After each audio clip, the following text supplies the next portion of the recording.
Buenos días, buenas tardes o buenas noches a todos.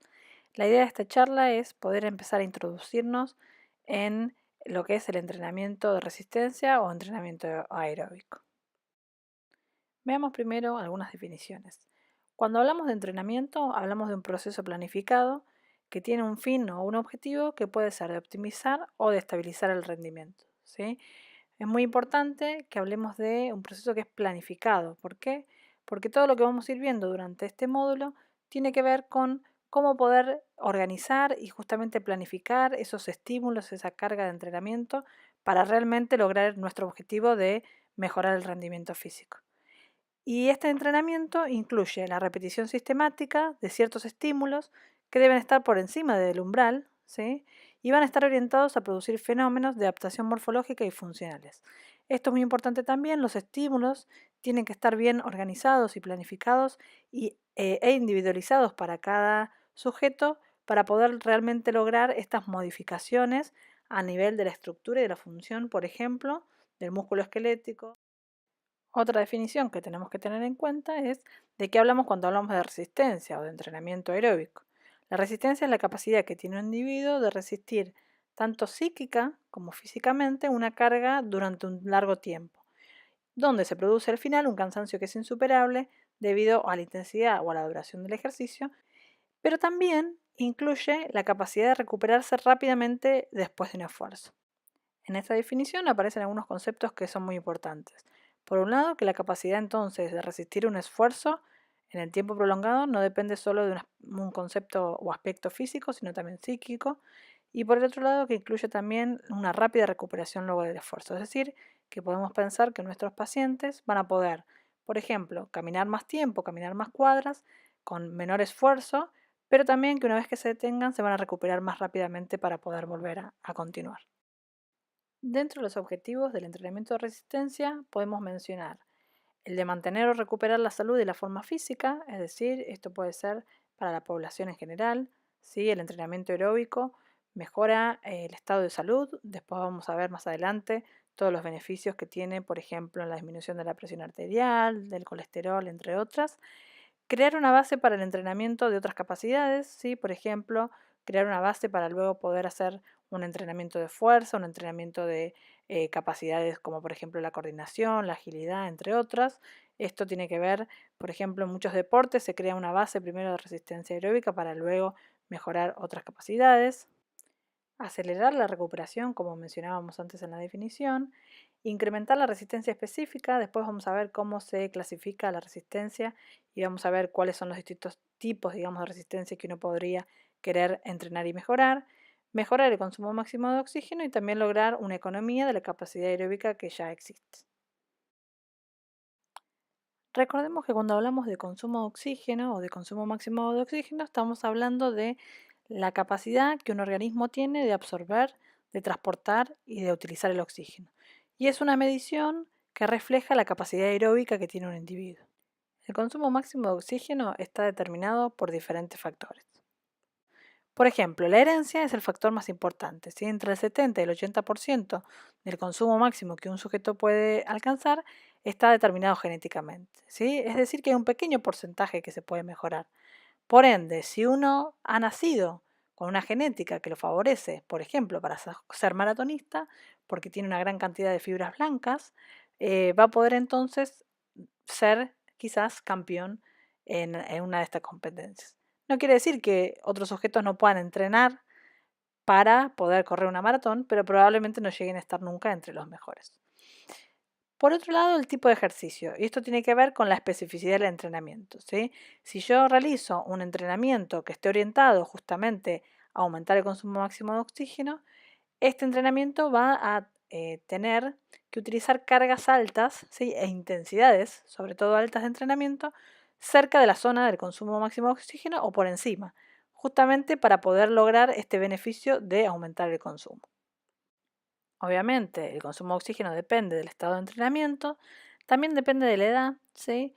Se logra el máximo consumo aproximadamente entre los 22 y 25 años, luego puede mantenerse aproximadamente unos 10 años, ¿sí? Tener una meseta, pero lamento decirles, ya que muchos de ustedes, de nosotros en realidad hemos ya sobrepasado esta edad, que luego se empieza a perder, va disminuyendo el consumo de oxígeno. Obviamente esto se puede ir contrarrestando con el entrenamiento, pero si no, se puede ir perdiendo aproximadamente un 10% por cada década de vida. Y esto tiene que ver principalmente con la pérdida de masa muscular, pero también con otros factores, por ejemplo, con el gasto cardíaco, entre otros. Y otros dos factores que intervienen en el consumo máximo de oxígeno son el sexo, si es mayor en hombres, y la composición corporal. Justamente es mayor en hombres porque tiene que ver con que el consumo de oxígeno depende de la masa magra, ¿sí?, del músculo, y la cantidad de masa muscular en hombres es mayor que en mujeres. Además depende de diferentes hormonas que son diferentes en hombres y mujeres, también del gasto cardíaco, entre otras variables. Por eso hace que el consumo de oxígeno sea mayor o pueda ser mayor en hombres que en mujeres. La resistencia puede estructurarse o clasificarse según diferentes criterios. Por ejemplo, según el volumen de la musculatura que esté implicada en la realización del ejercicio, se puede clasificar en resistencia general o resistencia local. Por ejemplo, la resistencia local es cuando se está utilizando más de un sexto o de un séptimo de la musculatura total del organismo. Por ejemplo, en el caso de la foto de la izquierda, cuando uno está realizando una actividad como puede ser una carrera, o andar en bicicleta, o nadar y demás. Y la resistencia local es cuando se está utilizando menos de un sexto o un séptimo de la musculatura. Por ejemplo, yo puedo entrenar la resistencia de un músculo en particular, por ejemplo, en el caso de la imagen, del bíceps. Otro de los criterios para dividir o clasificar la resistencia es el tipo de vía energética que está siendo utilizada predominantemente. Por ejemplo, podemos hablar de resistencia aeróbica cuando lo que predomina es el metabolismo aeróbico y hay participación del oxígeno, o podemos hablar de resistencia no aeróbica cuando lo que predominan son las vías energéticas que son sin participación del oxígeno, ¿sí?, es decir, las vías anaeróbicas. En el caso de las imágenes podemos ver cómo en el lado de la izquierda los sujetos están corriendo una maratón, en donde obviamente la vía energética que predomina en este caso es la vía oxidativa o la vía aeróbica, y en el caso de la otra imagen, una carrera que puede ser, por ejemplo, de 100 metros, 200 metros, 400 metros, donde lo que van a predominar son las vías energéticas sin participación del oxígeno. Obviamente, el tipo de entrenamiento que se realiza para mejorar un tipo de resistencia u otro, en este caso y en la mayoría de los casos que vamos a ver después en cuanto a la clasificación, es totalmente diferente. No debemos olvidar que cuando hablamos de los diferentes sistemas energéticos, hablamos siempre de que existe un continuo energético. ¿Esto qué quiere decir? Que los tres sistemas de aporte de energía van a estar funcionando todo el tiempo, pero que va a predominar uno u otro dependiendo de la intensidad y de la duración del ejercicio, ¿sí? También habíamos visto que depende de la dieta, pero principalmente según la intensidad y la duración del ejercicio que vamos a estar haciendo, va a estar predominando un tipo de resistencia aeróbica o un tipo de resistencia no aeróbica. Otro de los criterios para clasificar la resistencia es la duración de la carga. Obviamente esta duración va a estar relacionada con lo que hablamos previamente del tipo de metabolismo que se utiliza. Y se divide en corta duración, cuando es hasta 2 minutos, media duración hasta 10 minutos y a partir de los 10 minutos de larga duración, que bueno, después tiene subcategorías dependiendo de la duración que tiene la prueba o el tipo de ejercicio que se esté realizando. También se puede clasificar según la forma en la cual está trabajando el músculo esquelético en resistencia dinámica, cuando el músculo está realizando contracciones y relajaciones, o en una resistencia estática, cuando lo que se está haciendo es sostener la contracción como de forma isométrica. Por último, la resistencia también se puede clasificar según la relación que tiene con otras capacidades, ¿sí? Cuando hablamos de las diferentes capacidades condicionales, son la fuerza, la resistencia, la flexibilidad y la velocidad. Y estas distintas capacidades están interrelacionadas entre sí. Es muy difícil separar y decir, bueno, yo entreno solo la resistencia, yo entreno solo la fuerza. Siempre cuando uno está entrenando una de las capacidades, va a estar mejorando las otras. Por ejemplo, la resistencia podemos querer mejorar la fuerza-resistencia, ¿sí? Podemos querer mejorar la resistencia fuerza explosiva, podemos querer mejorar la velocidad, resistencia o la resistencia que uno tiene a pruebas de alta velocidad, la resistencia a un determinado juego o deporte específico, entre otras cosas. Y por otro lado, según el rendimiento específico a desarrollar, se puede clasificar en resistencia de base o resistencia general, que lo que va a generar es una base para luego poder realizar un entrenamiento de resistencia que sea más específica, ¿sí? Esto es lo que se utiliza para el entrenamiento, por ejemplo, en las pretemporadas de los de distintos deportes o para justamente mejorar la salud o la condición física general. Y luego la resistencia específica es cuando queremos mejorar algún tipo de resistencia de cualquiera de los que fuimos mencionando anteriormente. Si recuerdan, cuando hablamos de fisiología del ejercicio o de lo que estudia la fisiología del ejercicio, hablamos de que hay ciertas respuestas ante diferentes estímulos, y de hecho lo hemos experimentado, pero por otro lado, a las adaptaciones que se producen tanto en la morfología como en la función de distintos órganos y sistemas cuando se realiza un programa de entrenamiento físico. Vamos a ver ahora cuáles son los cambios que se producen cuando uno realiza un entrenamiento de la capacidad aeróbica o un entrenamiento de resistencia. Dentro de estas adaptaciones o beneficios podemos mencionar el aumento de la capacidad anaeróbica o aeróbica, dependiendo del tipo de entrenamiento que realicemos, la síntesis de proteínas mitocondriales, el aumento de la tolerancia al lactato, el aumento de la capilarización muscular, el aumento de la densidad mitocondrial y de las enzimas oxidativas, además un aumento de la densidad mineral ósea, una disminución del porcentaje de grasa corporal, una disminución del nivel de insulina en reposo, y esto tiene que ver con que aumenta la sensibilidad de la insulina, una disminución de marcadores inflamatorios, una menor frecuencia cardíaca en reposo, que está relacionada justamente con que este corazón tiene mayor fuerza, mayor capacidad de eyectar el volumen sistólico, una disminución también del riesgo de perfil cardiovascular. Fíjense cómo muchos de estos beneficios que hemos mencionado son justamente los que permiten que el entrenamiento aeróbico o el entrenamiento de base general aeróbico produzca beneficios para la salud, disminuyendo el riesgo en el sujeto de desarrollar enfermedades crónicas no transmisibles. Por ejemplo, la diabetes, la hipertensión arterial, entre otras. Otros beneficios también orgánicos o estructurales van a incluir el aumento del número del tamaño de las mitocondrias, del tamaño de las fibras de tipo 1 o de la actividad también, por ejemplo, enzimática. Y también hay otros beneficios que tienen que ver con los psicológicos o los sociales. En cuanto a los psicológicos, mejora la autoestima, mejora la imagen corporal, el placer, incluso se liberan sustancias, endorfinas, que disminuyen la ansiedad y la depresión. Está demostrado en pacientes con ansiedad y depresión que mejoran los síntomas de estas enfermedades al realizar entrenamiento aeróbico. Y en relación a los sociales, por ejemplo, la identificación con un grupo o la representación de un club, ¿sí? Van a ver en los programas de rehabilitación que se realizan de forma grupal cómo los pacientes empiezan a sentirse identificados también con la realización de esta actividad, y eso ayuda también a la adherencia. Ahora bien, ¿por qué es tan importante hablar de entrenamiento aeróbico y de incluir el entrenamiento aeróbico dentro de los programas de rehabilitación pulmonar? Como ya hemos visto, los pacientes con EPOC entran en un círculo vicioso de sedentarismo, desacondicionamiento físico, disnea, que produce cada vez más sedentarismo, más desacondicionamiento, ¿sí? Y esto va perpetuando los síntomas.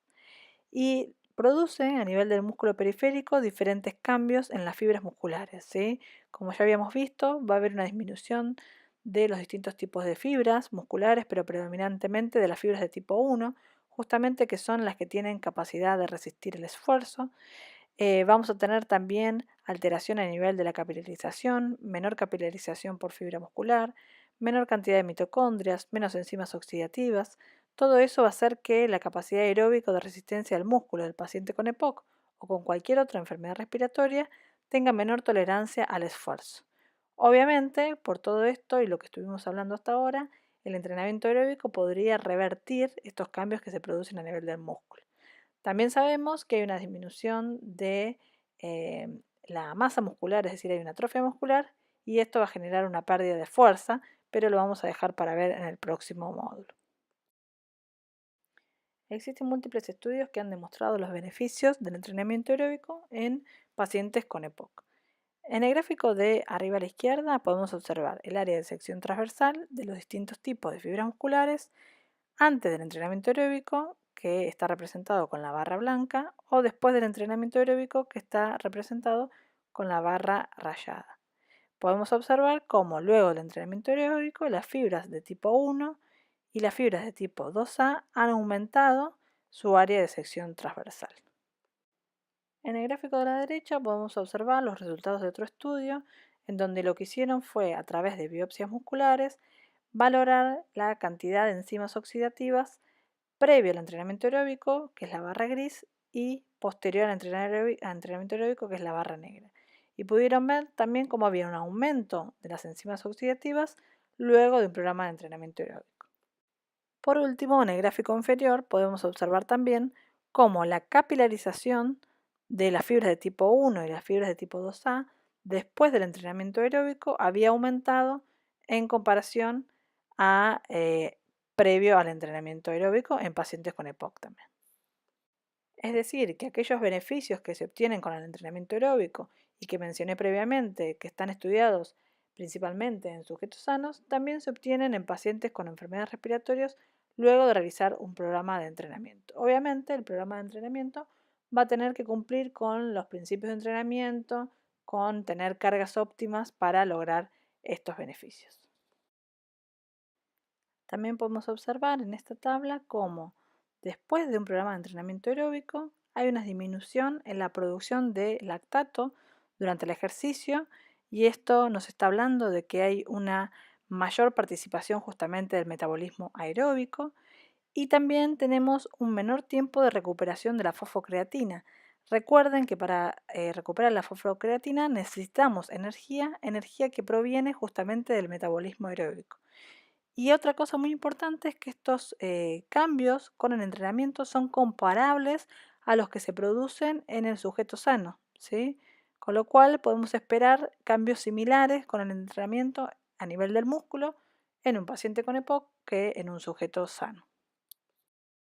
Quizás a esta altura de la charla se esté preguntando cómo se relaciona todo esto de la mejoría de la capacidad aeróbica con los síntomas del paciente. Es decir, nosotros sabemos que entrenando la capacidad aeróbica podemos mejorar la disnea de los pacientes, podemos hacer que el paciente camine, por ejemplo, más tiempo, más distancia, que se recupere más rápido, pero sabemos también que la limitante principal en general es la disnea. Bueno, vamos a tratar de integrar estos conceptos.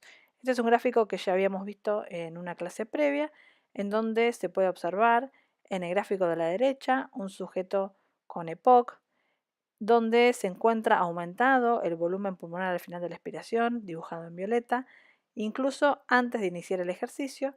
Cuando el ejercicio comienza, la ventilación empieza a aumentar y el paciente, así como le pasa también a los sujetos sanos, necesita justamente aumentar su ventilación por la demanda metabólica que el ejercicio produce.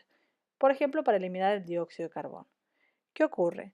Como la capacidad inspiratoria está disminuida, el paciente va a intentar aumentar su volumen corriente, pero no va a poder aumentarlo en una gran proporción y esto va a hacer que rápidamente tenga que aumentar su frecuencia respiratoria.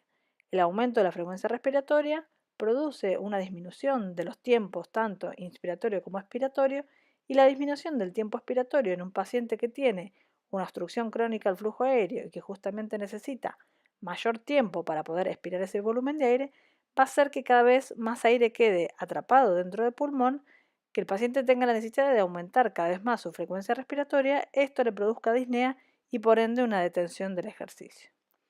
¿Qué pasa en los sujetos sanos? En el sujeto sano, además de que el volumen pulmonar al final de la expiración es menor que el paciente con EPOC, la capacidad inspiratoria se conserva durante todo el ejercicio. El sujeto sano, tiene la posibilidad de ir aumentando su volumen corriente y además obviamente va a aumentar su frecuencia respiratoria, pero siempre el tiempo inspiratorio y expiratorio, sobre todo, le va a ser suficiente como para expirar ese volumen de aire y por eso es que no se produce una hiperinsuflación dinámica como sí se produce en el paciente con EPOC. Esta hiperinsuflación dinámica que le genera al paciente disnea no se produce solo ante un ejercicio intenso. Se produce, por ejemplo, cuando el paciente quiere caminar unas pocas cuadras, subir una escalera, cuando quiere hacer distintas actividades en su vida diaria, por ejemplo, higienizarse. Y vamos a ver ahora entonces cómo podemos hacer a través del entrenamiento aeróbico para disminuir esta hiperinsuflación dinámica y para disminuir los síntomas. Sabemos muy bien que la obstrucción crónica del flujo aéreo no es algo que vamos a poder revertir o resolver, ¿sí? Pero, ¿qué es lo que se produce? Este es un estudio muy interesante de O'Donnell y colaboradores, en donde realizaron diferentes mediciones, tanto de la producción de dióxido de carbono, del consumo de oxígeno, del aumento de la ventilación, de los síntomas, entre otras variables, previo a un programa de entrenamiento aeróbico y posterior a un programa de entrenamiento aeróbico en pacientes con EPOC. En el gráfico de la izquierda podemos ver cómo en distintos test de carga constante, es decir, un test en donde el paciente está pedaleando siempre a una misma intensidad, como después del entrenamiento aeróbico, que es la línea continua, en comparación a previo al entrenamiento aeróbico, que es la línea punteada, como la duración del ejercicio fue mayor. Por ejemplo, antes del entrenamiento aeróbico el paciente podía tolerar alrededor de 6 minutos y después del entrenamiento aeróbico aproximadamente unos 9 minutos. ¿Qué otra cosa se puede observar en este gráfico?